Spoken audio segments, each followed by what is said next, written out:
Sérgio da Mata, sou professor do Departamento de História da Universidade Federal de Ouro Preto. Queria falar um pouco para vocês dos últimos projetos que eu tenho desenvolvido. Um lida com a história do weberianismo na Alemanha pós-Segunda Guerra. É uma continuação das pesquisas que eu fiz nos últimos anos sobre Max Weber.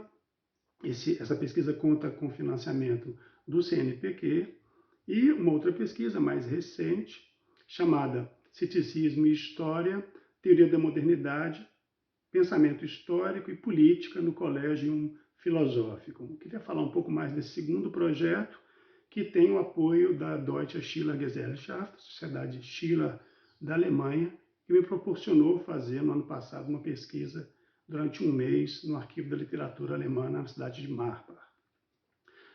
A respeito desse Collegium Filosófico, ele é pouco conhecido no Brasil, e eu queria explicar por que é interessante uma história intelectual de um grupo de filósofos da Alemanha pós-Segunda Guerra. Esse grupo se organizou em torno de um filósofo chamado Joachim Ritter. Ritter tinha sido aluno do grande Ernst Cassirer, e ele se tornou professor na Universidade de Münster a partir de 1946.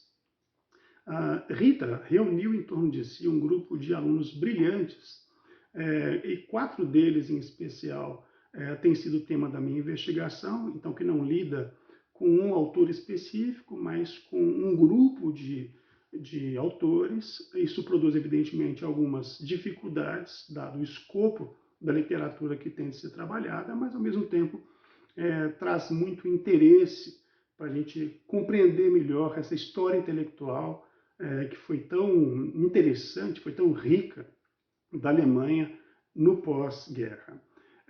Esse grupo é pouco conhecido no Brasil, embora alguns desses autores já tenham sido traduzidos, porque dominou a nossa percepção a respeito da intelectualidade alemã, depois dessa grande catástrofe que foi a guerra, 2 grupos em especial. Uma escola existencialista e hermenêutica, cuja relação com a história é muito mais num plano meta-histórico, muito mais teórico.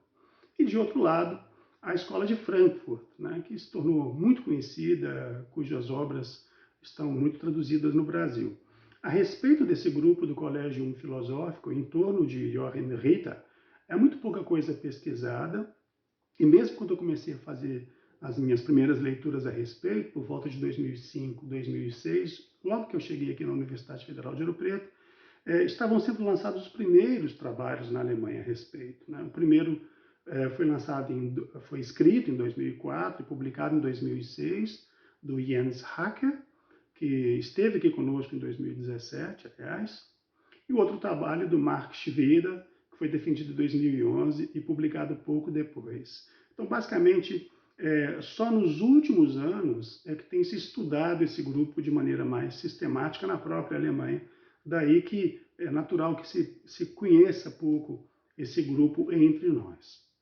Muito bem, a Rita, depois da guerra, então em 46, na Universidade de Münster, ele vai reunir esse grupo de alunos brilhante em torno de si, dos quais foram vários, mas eu vou me dedicar especificamente a 4 autores, a respeito dos quais eu vou falar um pouquinho, e tentar perceber a influência desse grupo até mais ou menos os anos 90. Então, praticamente toda a segunda metade do século passado, muito embora pouco conhecidos no exterior, eram bastante conhecidos na Alemanha e bastante influentes, inclusive, na política.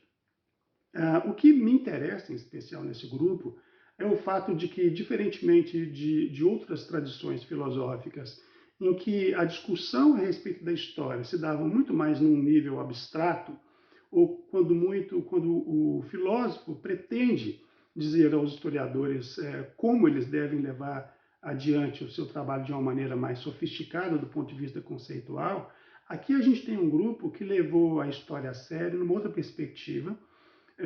Eu costumo dizer que há muitos filósofos que se interessam pela história, mas poucos que se interessam pelos historiadores.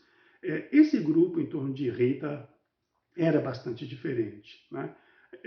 Não menos pelo fato de que vários deles passaram pela experiência da Segunda Guerra Mundial, né? Então, é esses quatro que eu vou me dedicar mais especificamente. Além do próprio Joachim Rita, são Hermann Löber, Odo Marquardt, Robert Spemann e Birkenförde, Ernst Wolfgang Birkenförde. Todos os quatro passaram pela experiência da guerra muito intensamente. Desses cinco nomes que eu evoquei, três foram prisioneiros de guerra. Rita ficou 2 anos num campo britânico após a guerra. Marquardt ficou aos 17 anos de idade preso num campo francês durante alguns meses, e também Löber ficou num campo, se não me engano, na União Soviética à época. Esse grupo, a partir dos anos 50, começou a organizar uma imensa obra de pesquisa histórico-filosófica que terminou de ser publicada em 2007, chamado Dicionário Histórico da Filosofia. Em 59, Ritter, depois de um período que ele passou de alguns anos na Turquia lecionando, ele propôs a seus alunos que se levasse adiante esse grande projeto, né, do Dicionário Histórico da Filosofia, que depois de completar a sua publicação, reuniu nada menos que 1.500 autores em mais de 3.600 verbetes. É um grande trabalho de pesquisa de história dos conceitos, né? Então, esse projeto rivaliza, embora ele tenha um escopo mais amplo, com o grande dicionário dos conceitos históricos fundamentais do Bruna, Koselleck e Kontze. Além de uma extensa bibliografia que eu tive reunindo ao longo do tempo, nos últimos tempos, eu tive a oportunidade, com essa bolsa da Schiller Gesellschaft, ficar durante um mês, em outubro do ano passado, no arquivo da literatura alemã, na moradia que pertence ao arquivo, e pude trabalhar em especial com os papéis, com o Nachlass, como se costuma dizer, de Rita e de Marquardt. Há outros fundos documentais ligados a esse grupo de intelectuais, mas que ainda não foram organizados, não foram disponibilizados. Mas ao final da minha estadia também tive a oportunidade de visitar e de ter uma longa conversa com um dos últimos remanescentes vivos daquele grupo inicial, lá dos anos 50, que é Hermann Löber. Tivemos uma conversa extremamente agradável em Bielefeld, por 3 horas, e foi realmente uma experiência única poder ouvir dele algumas das ideias e algumas das experiências que, ao mesmo tempo, eu tenho de perseguir nas leituras e nos arquivos. Por fim, eu citaria algumas obras para quem se interessa. São poucas traduzidas. Eu indicaria esse livro do Odo Marquardt, Problemas com a Filosofia da História, essa tradução espanhola, de Ernst Wolfgang Birkenförde, esse livro mais recente aqui, sobre Estado, Direito e Democracia, o campo do pensamento político, é bastante importante. 2 dos membros desse grupo se tornaram posteriormente juízes da Corte Suprema Alemã. De Hermann Löber, bem pouca coisa. Um dos livros importantes para os historiadores é esse estudo sobre a experiência do tempo nas sociedades contemporâneas, Im Zug der Zeit, na locomotiva do tempo.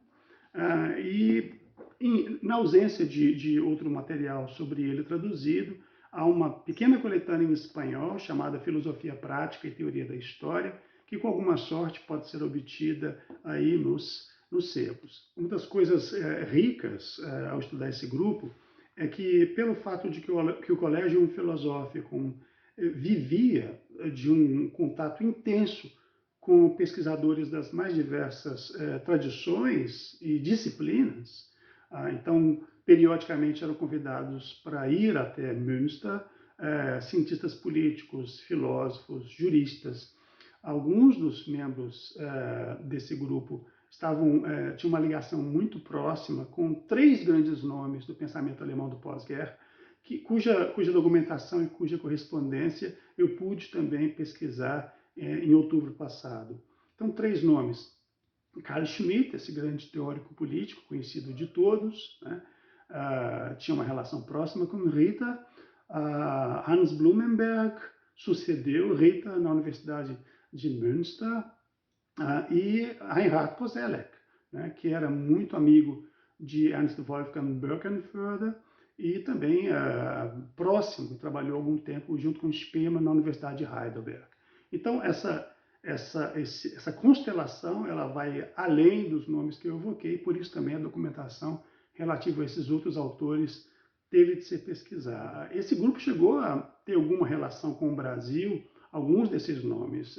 Robert Spemann lecionou na PUC Rio, em meados dos anos 60, adquiriu uma admiração grande pela obra de Paulo Freire.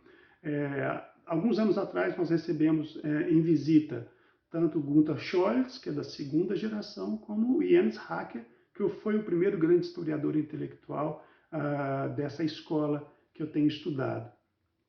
Enfim, o produto final dessa pesquisa deve ser, assim espero, né, um livro, uma introdução ao pensamento desses autores, possivelmente com uma coletânea de traduções, né, que eu preciso examinar se virá no mesmo volume ou se teria possibilidade de ser num volume à parte. Bom, é isso, né? Eu gostaria que vocês conhecessem um pouco desse trabalho e pudessem acompanhar o que a gente vai publicar daqui para frente. Obrigado.